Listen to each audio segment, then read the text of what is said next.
Alright guys, to install these hinges by Royal Hooks, they're aluminum, they're very nicely cut, and they're anodized, and the only reason I got those is because the red anodized part actually matches my wheel, so I'm just trying to carry that color onto the truck. First thing you're gonna need to do is get a T50 star bit. You're gonna take this screw off,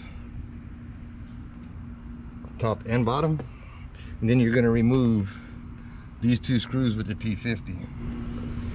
Once you get the two T50s out of here, this will roll off of the door, and if you wiggle it and pull up on it, it will slowly work its way out of the hole.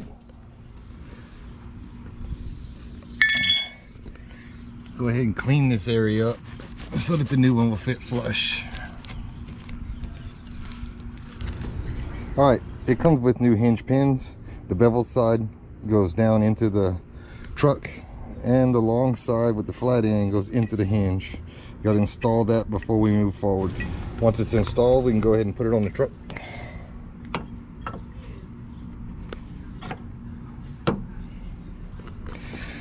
And your stock screws are beveled like a lug nut, and so is the hinge plate. It's self-aligning.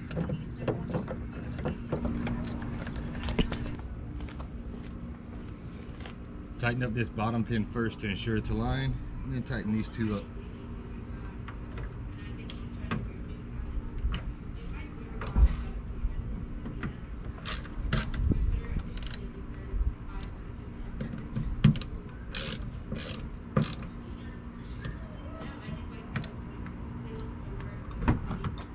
That's all it takes.